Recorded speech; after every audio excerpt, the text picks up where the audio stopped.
Olá, está começando mais um Negócios e Soluções, uma conversa de empreendedor para empreendedor, fruto da parceria entre o Sebrae São Paulo e a TV Cultura. A cada semana procuramos trazer mais informação e conhecimento sobre um tema útil para a gestão da sua empresa. Na edição de hoje você vai ver: filho de peixe, peixinho é. Em Franca, no interior de São Paulo, o trabalho na farmácia passou de pai para filhas. A sucessão familiar também vem acontecendo há anos nessa empresa de produtos alimentícios. Confiar e manter um bom relacionamento com o cliente foram as sacadas desse empresário. E os conceitos de gestão empresarial estão sendo levados a todas as cidades do interior de São Paulo. Ter o melhor relacionamento com os clientes é fundamental. Bom, todos concordam com essa regra elementar, mas o dono desse restaurante de Sorocaba levou realmente a sério esse conceito.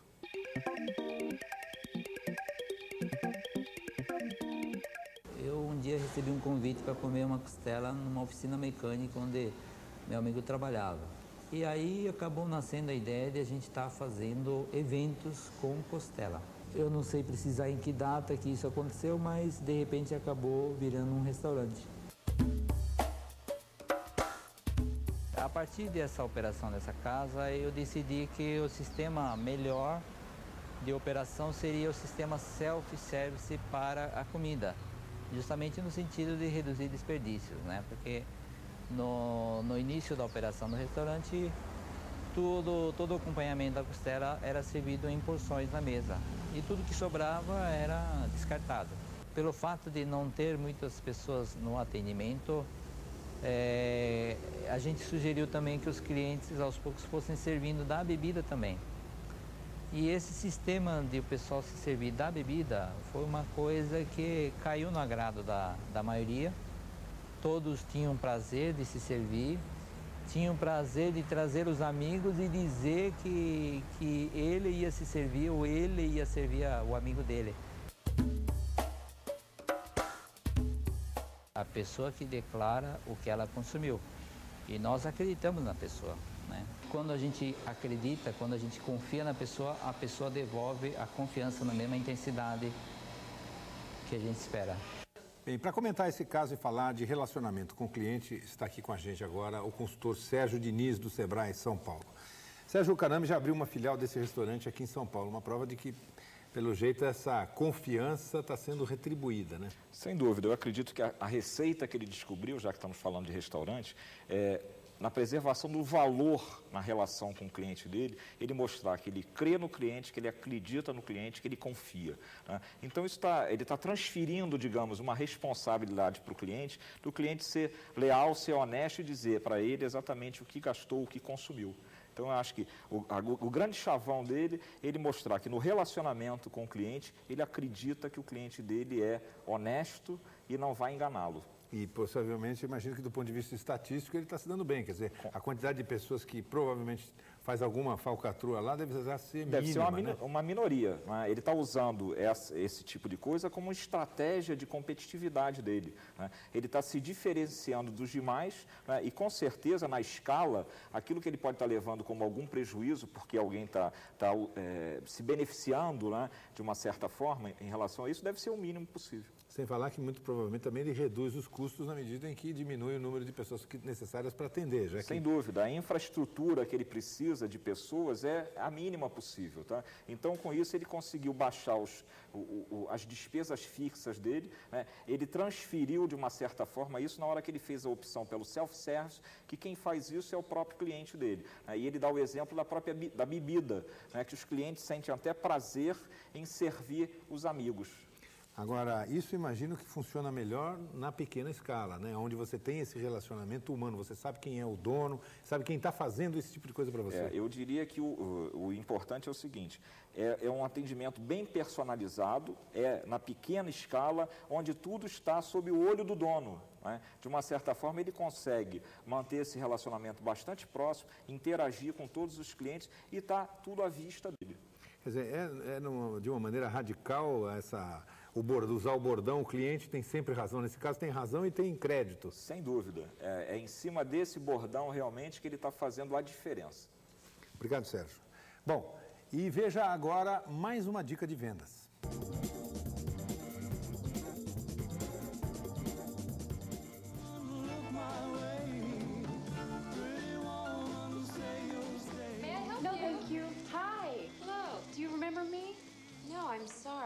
was in here yesterday. You wouldn't wait on me? Oh, you work on commission, right? Yes. Big mistake. Big. Huge. I have to go shopping now.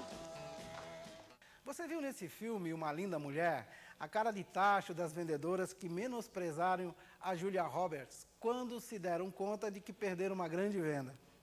A dica é: cuidado com as aparências. Não atenda o cliente em função apenas da sua aparência.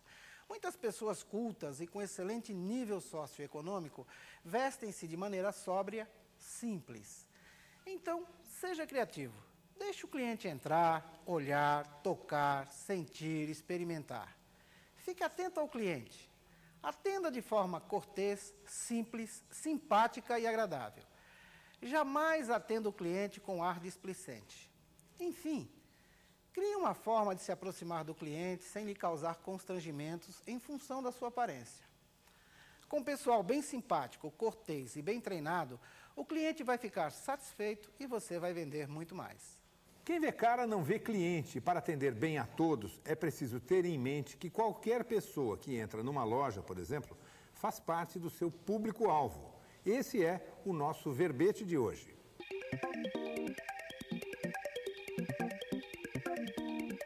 Meu nome é Leandro, sou gerente de uma loja de relógios. Queria perguntar o que é público-alvo. São os clientes do seu negócio, ou seja, quem consome os produtos que você vende. É importante ter muito claro quem são os seus clientes. É com essa indicação que você poderá oferecer os relógios certos e com os melhores preços para o seu cliente. E se você quer saber mais sobre marketing, planejamento ou qualquer outro tema de gestão empresarial, aproveite. Ainda dá tempo de aprender mais na jornada Sebrae de capacitação. São mais de 30 cursos com preços promocionais. É só até o final do ano. Procure o escritório regional mais perto de você. As informações estão no portal www.sebraesp.com.br. E no próximo bloco você vai ver. Sem deixar de lado os conselhos do pai, filhas buscam formação universitária para dar continuidade aos negócios da família.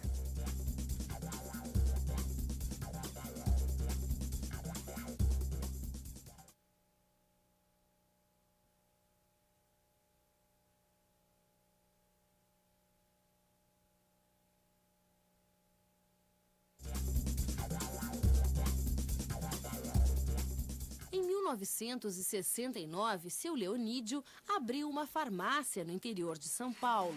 Os anos passaram, seu Leonídio casou, a família aumentou. Primeiro nasceu Leandra, depois Lisiane. E as meninas cresceram vendo os pais trabalharem. A gente cresceu no balcão mesmo. A dedicação dos meus pais era muito grande no balcão. Então, essa vontade de estar aqui, de levar o negócio para frente, eu particularmente sempre tive. Há 10 anos iniciou o processo de sucessão familiar do negócio. Uma mudança que muitas vezes exige transformações profundas e nem sempre é fácil. A reforma na farmácia é a parte mais visível deste processo, que começou com uma luta em família, quando uma das filhas resolveu fazer faculdade de farmácia. Quando eu cheguei e falei que ia fazer farmácia, ele achou o cúmulo, ele falou que não, porque a vida inteira ele tinha farmácia e não se formou e tudo. Aí quando eu falei, olha, eu vou fazer, se o senhor não me ajudar, se me ajudar ou não, eu vou fazer. Daí ele, não, então tudo bem, é o que você quer. Daí eu me formei, a minha irmã está no 3º ano e o meu irmão está fazendo o 1º ano. Não era bem assim. O que eu dizia para elas é o seguinte, a prática talvez vale mais do que o estudo. Mas elas achavam que devia fazer. Hoje também eu concordo, que devia ter começado antes, devia ter formado antes.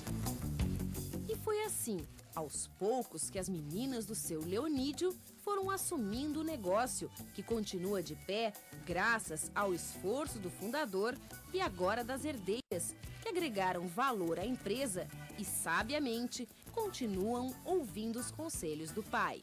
Até hoje, mesmo formada, eu tenho diploma e tudo, eu recorro muito a eles. sobre medicamentos, sobre administração principalmente. Tem que ter muito diálogo, porque tudo entre nós assim tem a vantagem de não ter desconfiança, não tem, né, tudo muito claro, muito sincero, então tem que ter muito diálogo para não ter muita briga também. Eu tenho muito orgulho, realmente tenho, de elas assumir aquilo que eu comecei, né?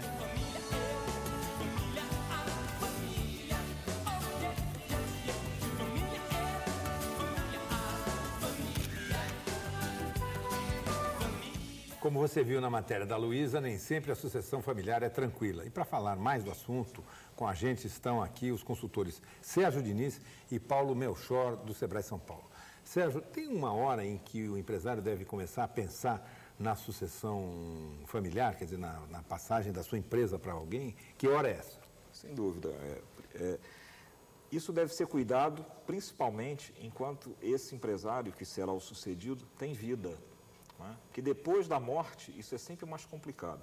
Eu começo a pensar que a hora certa é quando os filhos começam a fazer a opção, né, de que caminho vão tomar profissionalmente, se eles têm alguma afinidade com um negócio, né, que aí essa sucessão vai acontecer de uma forma muito mais natural. Porque na sucessão tem 3 coisas importantes a serem cuidadas. É a preservação da família, a preservação do patrimônio, tá? E a própria gestão para que o negócio não sofra solução de continuidade. Tem aquele velho ditado que diz que assim, a primeira geração faz, a segunda aumenta e a terceira destrói. Né? Quer dizer, isso acontece inclusive em grandes empresas. Né? No caso da história brasileira, tem inúmeros verdadeiros que foram inúmeros exemplos. E por outro lado também acontece o seguinte, né? E na matéria fica muito claro, né? O pai faz objeção a que os filhos entrem no negócio. Primeiramente, o que nos parece é o seguinte, o pai procura no seu herdeiro, né, não um sucessor, mas que ele vai entrar no negócio como sendo filho do dono. Procura no seu herdeiro alguém que seja a sua própria semelhança. Né? Isso é muito difícil.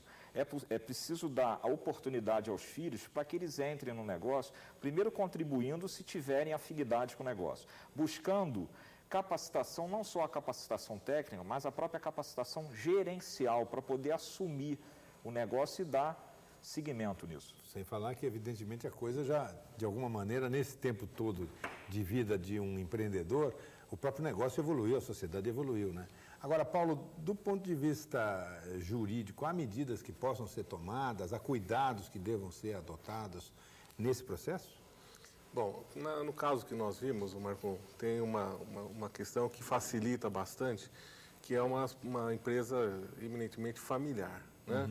Então, isso modifica muito se houvesse uma sociedade ali. Sim. Quer dizer, então, os filhos de um com os filhos do outro. Exatamente, porque a confiança e a afinidade que existe entre os sócios, ela é importantíssima para o sucesso da empresa, né? Sim. E quando entra um terceiro, um estranho, nessa relação, pode prejudicar bastante a sociedade. E até complementando o que está dizendo o doutor Paulo, os agregados.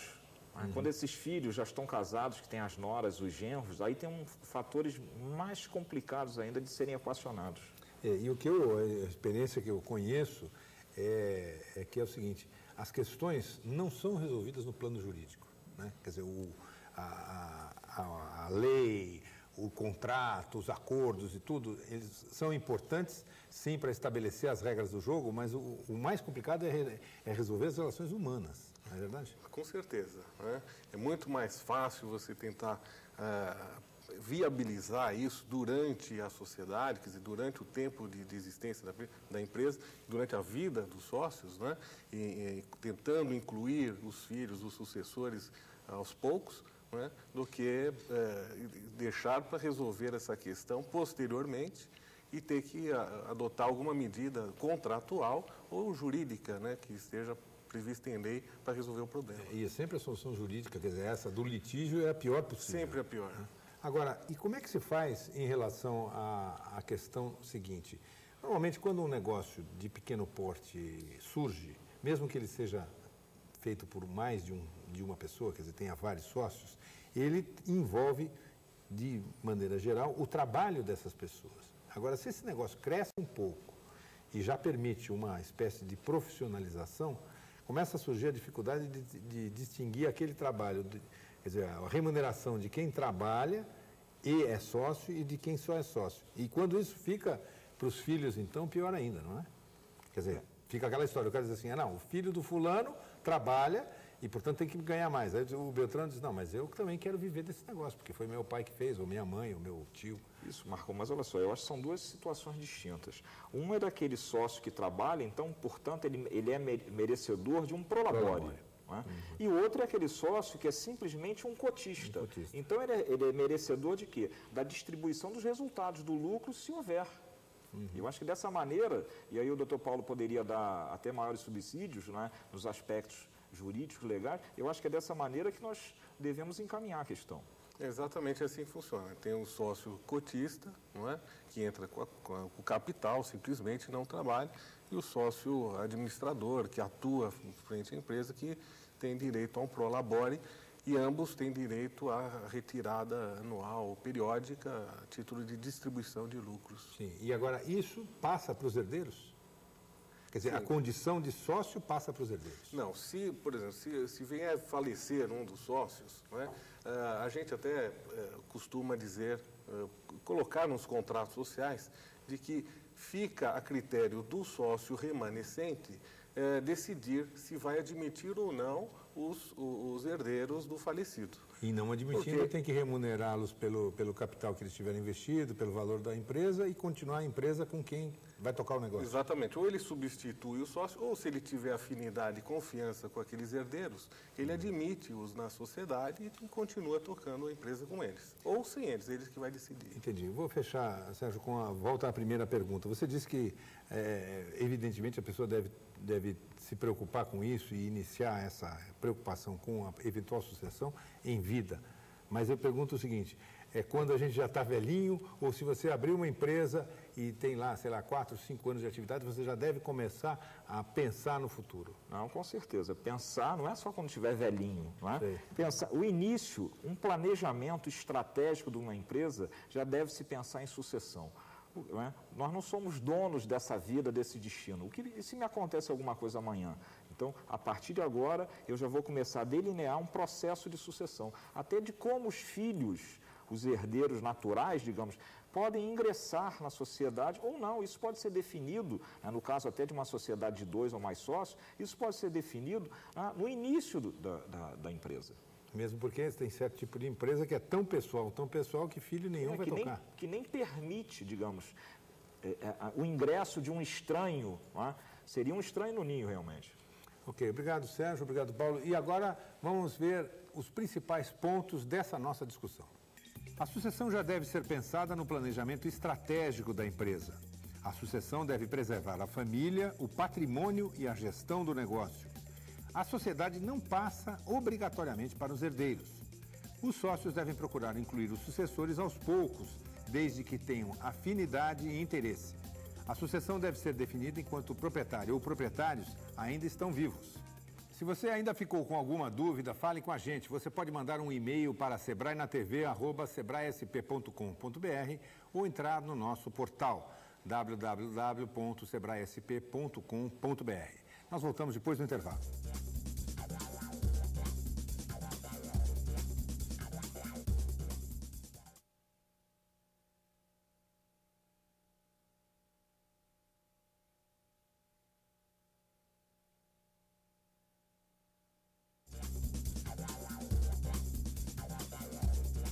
O brasileiro tem espírito empreendedor, como demonstram todas as pesquisas, mas é preciso mais do que vontade para vencer.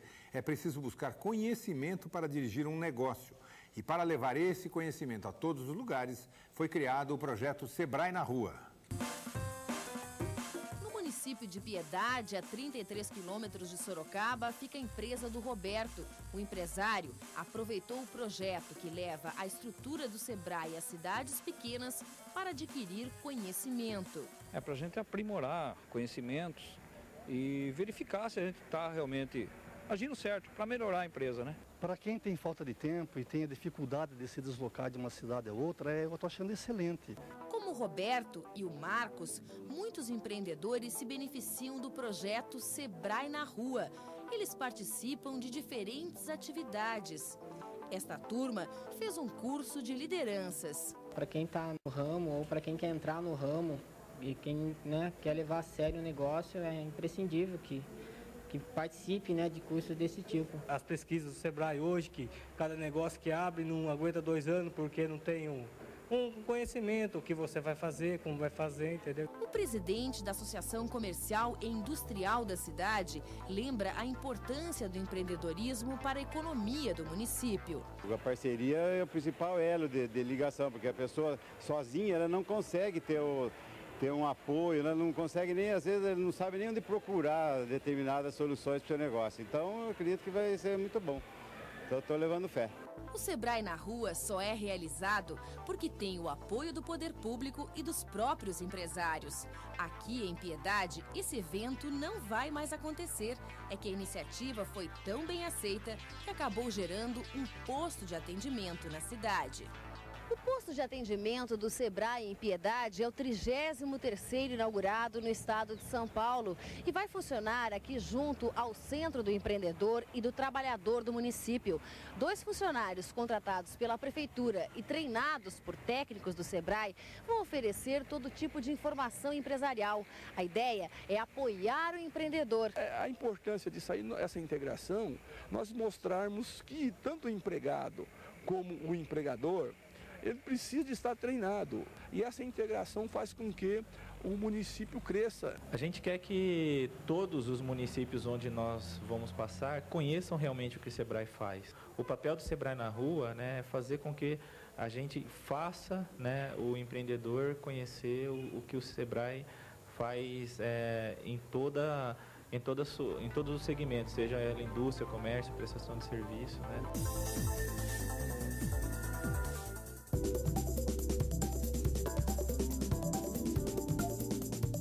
A família Ferreira da Costa criou o Vinagre Castelo em 1905 até 1968, quando a família Cerezer, Martinasso se juntaram, meu pai representando a família Cerezer, se juntaram e adquiriram a marca Castelo. Por 90 anos a empresa se concentrou em um monoproduto, que era o vinagre de vinho tinto e vinagre de vinho branco, e também tinha vinagre de álcool na época. O vinagre que é utilizado no tempero da salada, na sua grande essência, acaba sendo não utilizado com muita frequência, porque você acaba não consumindo tanta salada, primeiro pelo preço, depois pelo clima. Se está frio, você acaba preferindo uma comida quente, uma sopa, alguma coisa assim, e deixa de lado o vinagre.